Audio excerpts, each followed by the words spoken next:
24तम ओडिशा विज्ञान और परिवेश कांग्रेस एवं SDG science and technology innovations विषय वस्तु आधारित सस्टेनेबल ग्रीन फ्रंटियर्स उपरे प्रथम अंतर्जातीय सम्मेलन किट उद्घाटित होईछि।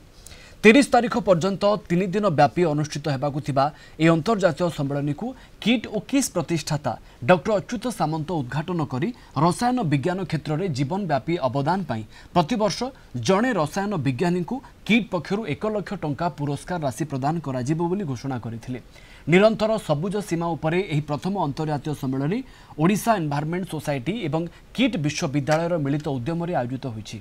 चलित वर्षर विषय वस्तु रही विज्ञान और प्रजुक्ति विद्या नवसर्जना विज्ञान एवं प्रजुक्ति विद्या को किभली प्रयोग करिबा निरंतर विकास लक्ष्य को हासिल करिबा एही सम्मेलन मुख्य उद्देश्य। एही सम्मेलन उद्घाटनी कार्यक्रम में मुख्य वक्ता भाव में भारत सरकार प्राक्तन सचिव डॉक्टर अरुण कुमार रथ जोग देइथिबा बेले डीआरडीओ बेंगलुरु महानिर्देशक ECS professor TK. Bastia, Odisha परिवेश समिति संयोजक प्रोफेसर एस.एन. कुंडू, कार्यकारी सभापति डॉक्टर जयकृष्ण पाणिग्राही, किट विश्वविद्यालय कुलपति प्रोफेसर सरंजीत सिंह समेत बहु विशिष्ट व्यक्ति जोग देइथिले। एही कार्यक्रम में राज्य तथा राज्य बाहर 450 रु अधिक प्रतिनिधि जोग देइथिले।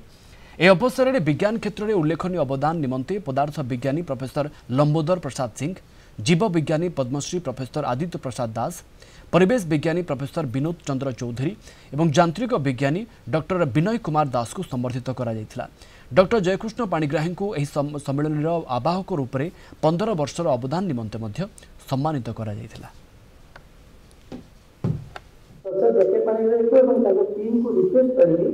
जदि आपण माने अप्रूव करिवे then I will be happy to launch one also prize in the field of chemistry every year with 1 lakh prize money to that fellow. So एटा आपण माने प्राइज दिया हम देखिनी सेतरे केमिस्ट्री किछि दिया है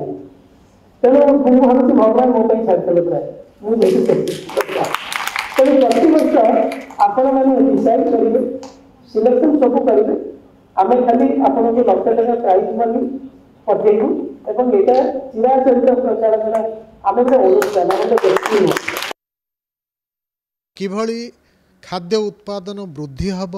ता द्वारा आमे क्षुधा मुक्त विश्व सृष्टि करि परिबा, लोक माननको खाद्य सुरक्षा प्रदान करा जाई परिबो। अन्य पक्षरे वर्तमान जलवायुर जो भली परिवर्तन घटुछि विभिन्न प्राकृतिक विपर्यय बढ़ी बढ़ी चली से परिप्रेक्षी कौन कौन सब पदक्षेप निया जिबार आवश्यकता रही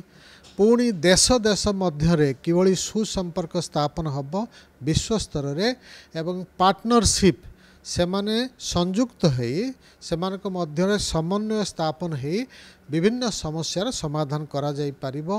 तेणु शिक्षा क्षेत्र रे, स्वास्थ्य क्षेत्र रे, कृषि क्षेत्र रे,